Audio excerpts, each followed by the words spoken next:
Hello mga ka-Ilongga! Welcome back to my channel! So for today's video, ipapakita ko po sa inyo kung paano po ako mag-presyo ng aking mga paninda dito. So sa ngayon, meron po akong mga piniling items dito na isi-share sa inyo kung paano ko po ito pinresyohan. Sobrang init dito mga ka-Ilongga. Grabe yung init sa labas. So simulan na po natin. Meron po akong 6 na basic items po dito na isa-sample sa inyo or isa-share sa inyo kung paano ko po ito pinresyohan. So, magsimula na po tayo. So, yung unang nating items ay itong si Milo. Ayan, si Milo. So, kinuha ko lang po ito sa display. Ganyan siya. Itong si Milo, yung puhunan nito is nasa 9 pesos. So, yung bentahan ko po dito nitong Milo is 10 pesos. Meron lang po ako kita dito na 1 peso kada sachet. So, yung markup ko po dito is nasa 20%. Kung isipin po natin, yung 20% is sobrang napakalaki po siya. Pero pag i-apply natin sa ating mga items is sobrang liit lang naman po. Mga piso-piso lang naman po yung ating kita. So, ayan siya. Yung next natin is itong Knorr. Puhunan ng Knorr is nasa 6 pesos po siya. So, yung bentahan ko po nito dito, yung isa is nasa 8 pesos. Yung next natin is itong noodles, Lucky Mina noodles. So, same lang po ito lahat ng mga Lucky Mina noodles. So, yung puhunan nitong noodles is nasa 10 pesos. So, lahat ng flavor, same lang sila lahat. So, sinample ko lang po ito. Para hindi na tayo kukuha ng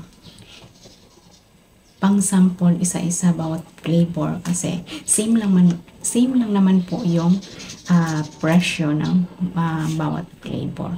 Yung puhunan nito is nasa 10 pesos. So, binibenta ko siya ng 12 pesos. So, meron akong 2 pesos kada isa nito sa noodles. So, next natin is itong Skyflakes. Pang-sample ko lang ito sa lahat ng mga biscuit or biscuits na display ko po dito.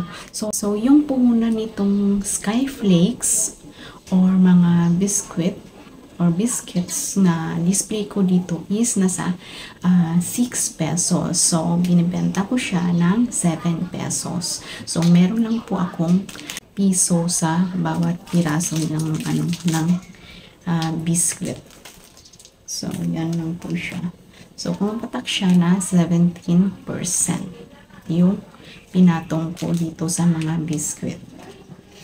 So, itong last na items is yung sabon. So, Safeguard na sabon. Yung puhunan nitong Safeguard na sachet is 20 peso each. Yung kada sachet nito. Binibenta ko siya ng 22 pesos. So, meron akong 2 piso sa bawat sachet nitong sabon na ito. Lumalabas na 10% po yung patong ko dito sa sabon na ito. So, ganyan po ako mga ka-Ilongga mag-presyo sa aking mga paninda dito. Mga ating isipin kasi pag mag-markup po tayo ng ilang percent, parang iniisip natin yan yung, for example, magma-markup tayo ng 20% or 15% sa ating mga items. Pag iniisip natin yung markup na yun is sobrang laki na, pero pag in-apply na siya natin sa ating mga items, so maliit lang po talaga yung pinadagdag natin na pangkita para sa ating mga items. Nasa lang siya, 2 pesos, 1 peso. Yung mga items ko dito na mga fast moving, halimbawa mga fast moving ko dito is yung mga basic needs talaga ng mga customers. Napamarkup lang po ako ng 10 to 15%. So, ayan po siya.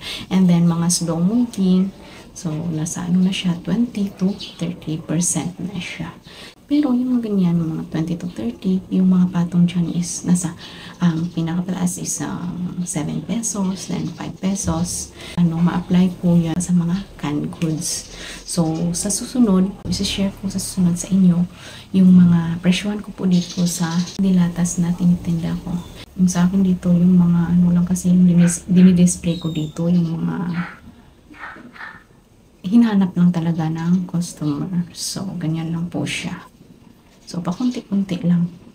Hindi ako bumibili ng volume or maramihan. Kasi ang hirap din ma-stock yung ma-stock yung puhunan. So, hindi po siya natin marorolling. So, ganyan lang po siya mga kailongga. Yan lang po mga kailongga yung ma-share ko sa inyo sa araw na ito. Sa hindi pa pala nakapag-subscribe sa aking channel, paki-click na lang po ng subscribe button dyan sa ilalim at pakipindot na rin ng notification bell para maging updated po kayo sa aking mga susunod na video. So, maraming salamat po and God bless!